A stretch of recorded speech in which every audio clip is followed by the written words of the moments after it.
Hello भाई, किस time तक आओगे आप?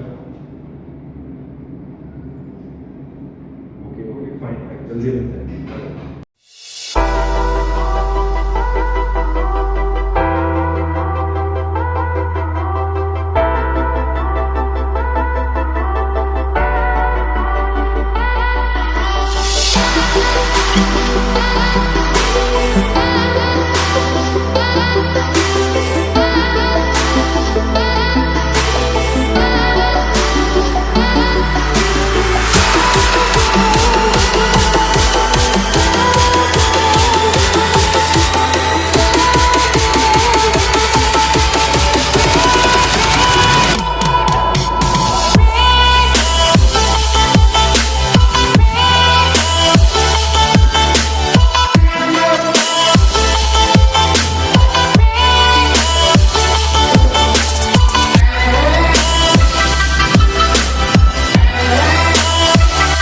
Hi Arif. Hi.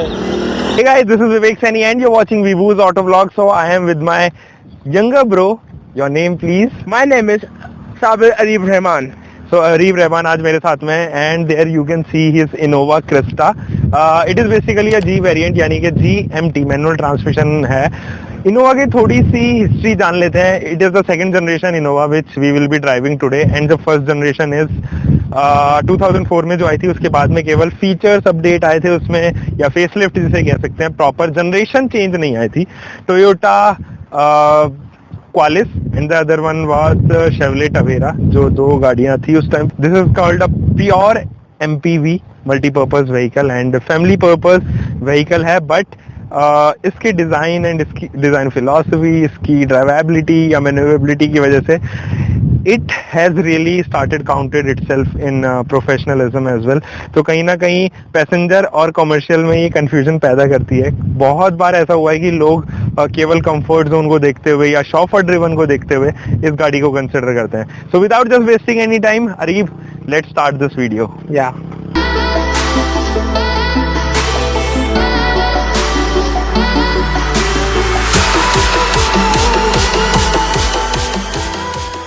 Let's just head towards this mini beast, I would say, because Fortuner का इंजन इसके टॉप एंड में आता है.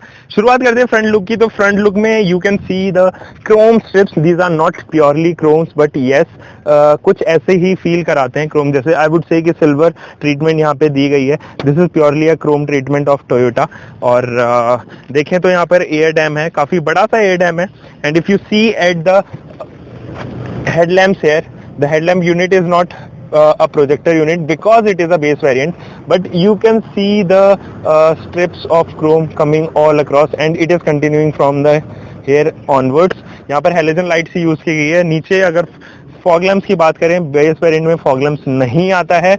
It is a G variant. Turn indicators fog lamps के अंदर ही माउंटेड हैं. सो फ्रंट लुक से तो काफी अच्छी लग रही है गाड़ी. साइड प्रोफाइल की बात करें, ऑब्वियसली साइड प्रोफाइल इसकी काफी नीट है एंड क्लीन है. It is justifying that it is a pure MPV. And वही अगर हम क्वार्टर पैनल पे देखें तो there is a triangular treatment given here and front में भी. सो टॉप एंड में आपको यहाँ पर क्रोम ट्रीटमेंट मिलती है. Although you get chrome handlebars here as well, those are cools. नीचे आपको प्लास्टिक क्लैडिंग क्रोम को ही मिलती है. और अगर मैं बात करूं टायर प्रोफाइल की तो बेस एंड से ही you are getting the alloy wheels, but the alloy wheels are not machined cut. So yes, the tire profile is also small, 205/65. radial 16 inches के इसके टायर्स हैं. तो थोड़े से स्किनी आपको महसूस होंगे जब आप इसको हाईवे पे या फिर ऑफ रोडिंग करेंगे obviously. But this car is not really meant for off roading अगर पर्सनल चॉइस देखी जाए तो. बट हाँ, ground clearance is literally justifying that it could behave a clean and you know monstrous off roader too. मैंने off roading भी की थी, उसकी फुटेज आगे डाल दूंगा इसमें. एंड अगेन बात करते हैं रियर प्रोफाइल की. तो रियर प्रोफाइल से भी काफी नीटली सारी चीजें दी हुई हैं. There you get the branding of Innova Crysta और साइड में 2.4G इज द वेरिएंट और 2.4 is justifying the engine. 2.4 litre का इंजन है. क्रोम फिनिशिंग यहाँ पर भी कराई गई है, as an accessory add on की गई है.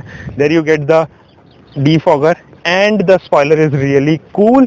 सो साइड प्रोफाइल से ऑब्वियसली आप एक और बार देख सकते हैं.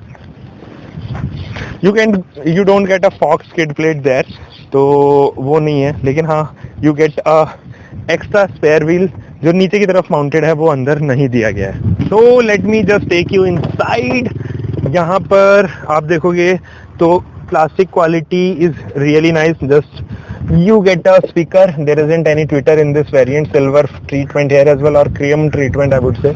You get the finishing of woodish finishing you यहाँ पे मिलती है. So you don't really get any kind of height adjustables in base variant. हाँ, the dead pedals is also not provided here, but there is very nice distance between the pedals. Parking and headlight leveler is also provided there. Let me just take you inside. So there is only a display button here given. इसके अलावा कोई भी steering mounted controls नहीं दिए गए हैं base and में. और I quite like this instrumental cluster. Left side में टेकोमीटर, राइट साइड में स्पीडोमीटर और बीच में MID दी गई है. छोटी MID I would say, but हाँ यहाँ पर आपको जैसे आप इग्निशन टर्न ऑन करते हैं तो काफ़ी सारे सिंबल्स देखने को मिलेंगे. एनीवे, यहाँ पर बेस एंड में आपको इंफोटेनमेंट सिस्टम नहीं मिलता है, तो ये आउटफिटेड है, बाहर से आफ्टर मार्केट लगाया गया है. हियर इज द क्लॉक जिसको आप डिफरेंट मोड से ये सेट कर सकते हैं. Hazard light signal here. You get couple of modes here as well, such as eco mode and the power mode. Off-roading के time power mode, else you can use the eco mode here. Defoggers and a power outlet here as well. Practicality के मामले में this is a nice car because वो काफ़ी सारी चीज़ें मिल जाती हैं रखने के लिए. यहाँ पर एक बॉटल होल्डर यहाँ पर है, and you get a hand rest और arm rest I would say, जो काफ़ी बड़ा है.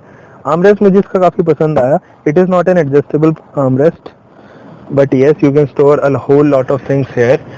चलिए ओपन करते हैं. तो यहाँ पर आपको एक ग्लव बॉक्स मिलता है where you can actually put up your files, and a big glove box here as well.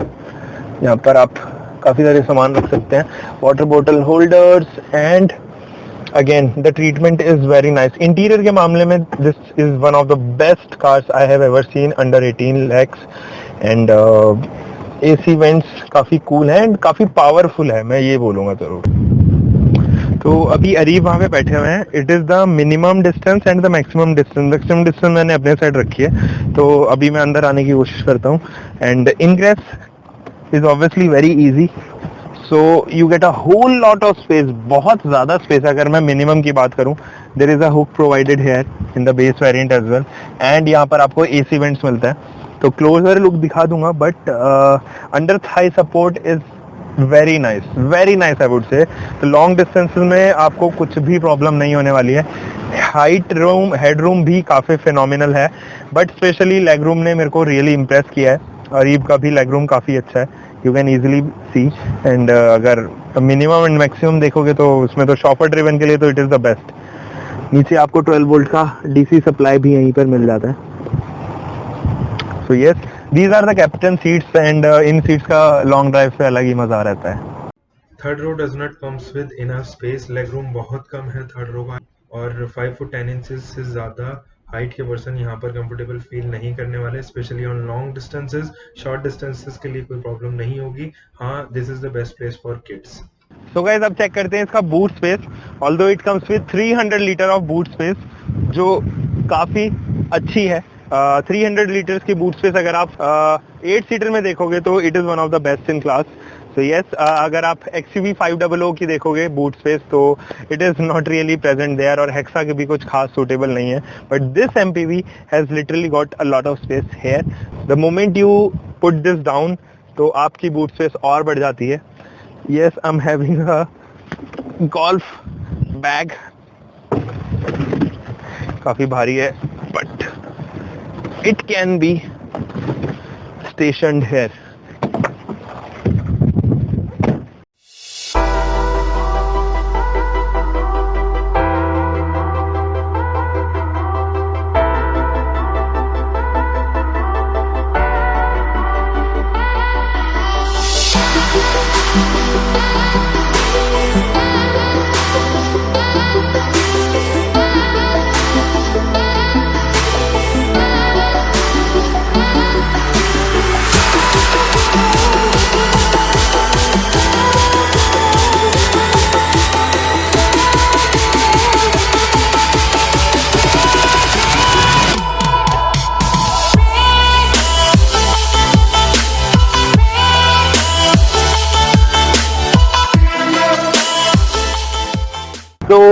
चलते हैं एक छोटी सी टेस्ट ड्राइव पे। Areeb, are you ready? Yes, I'm ready. Let's go then. बहुत अच्छी चीज कि विदाउट क्लच प्रेस किए आप इस कार को स्टार्ट नहीं कर सकते हो। This is a 2.4 litre diesel engine. I haven't driven any petrol engine of this car. 2.7 litre का इसका पेट्रोल इंजन है। 2.4 लीटर का जो डीजल इंजन है वो 148 PS की पावर प्रोड्यूस करता है। And if you choose the automatic or you choose the top end of this car, you get the same diesel engine which comes in Fortuner. So वो 2.8 litre का जो diesel engine है that is awesome, more refined than this engine. Refinement level की बात आती है तो ये इंजन भी बहुत रिफाइंड है। And which is level obviously being a diesel थोड़े से अंदर हैं, थोड़े से नॉइज जरूर मैं कहूंगा कि थोड़ी सी गाड़ी के अंदर है। और स्टेबिलिटी गाड़ी की काफी अच्छी है। You do not properly see the bonnet of this car, so आपको दिखाई नहीं देता है ज्यादा। तो ये MPV है, ऑब्वियसली वो प्रॉपर SUV नहीं है, तो फिर इसलिए आपको जरूरत भी नहीं पड़ती है। बट हाँ, stability is very nice. Obviously मैं अभी टर्न ले रहा हूँ and I am at 70 km/h। Body roll है गाड़ी में। बॉडी रोल की समस्या SUVs MPVs के साथ में जरूर आती है, तो यहाँ पर भी इट इज हैपनिंग सेम। थोड़ी अगर मैं एजिंग करूँ या कॉर्निंग करूँ तो बॉडी रोल लगता है कि थोड़ा सा आउट ऑफ द पाथ है। But yes, I will appreciate the way it behaves on highways. और मेरे को काफी मजा आ रहा है इस इंजन को चलाने में। स्पेशली इसका low end torque and mid end torque बहुत लाजवाब है, तो आपको कभी भी BHP या पावर की कमी महसूस नहीं होगी। Just because it is a base variant, तो यहाँ पे 205 मिलीमीटर्स के टायर्स आपको मिलते हैं। थोड़े से स्किनी मैं कहूँगा, वो जरूर महसूस हो रहे हैं अभी मुझे। टॉप एंड में तो obviously the tyre size also increases. Yes, और स्टीयरिंग फीडबैक इम्प्रेसिव एंड पर है, बट जब आप स्लो स्पीड पे होते हो तो वो थोड़ा सा हार्ड आपको महसूस होगा। काफ़ी EPS ऑब्वियसली अवेलेबल है, इलेक्ट्रॉनिक पावर स्टीयरिंग यहाँ पे अवेलेबल है। बट हाँ, हाईवेज पे it feels very relaxing and very comfortable to drive, और स्टीयरिंग में कोई प्रॉब्लम नहीं आती है। बट जब आप स्लो स्पीड पे होते हो तो आपको थोड़ा सा महसूस होता है कि हाँ, देयर इज सम हार्डनेस और heaviness in the steering. I am at 120 and I cannot feel any kind of wind noise or road noise present coming inside the car.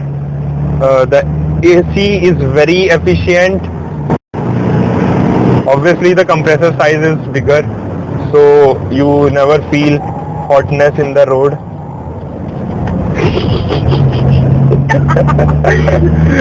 Arif was a bit scared because I was doing a sharp cut. Momentum में थी गाड़ी, तो tension नहीं होती है उस दौरान।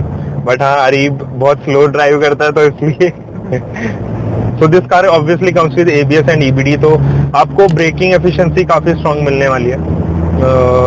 Deep breaks मैंने प्रैक्टिस की है इस कार के ऊपर, तो मुझे काफी अच्छा लगा। So guys, this was all for today. I just hope कि आपको ये रिव्यू आया होगा। पसंद आया तो लाइक, शेयर एंड सब्सक्राइब करना ना भूलिएगा मेरे चैनल को, ताकि आप रहें ऑटोमोबाइल की दुनिया से update. Until for the next time, bye bye, take care and keep loving your car. और हाँ, Instagram पर follow कर लीजिए, this is my Instagram ID, so that you and me stay in touch. Bye bye.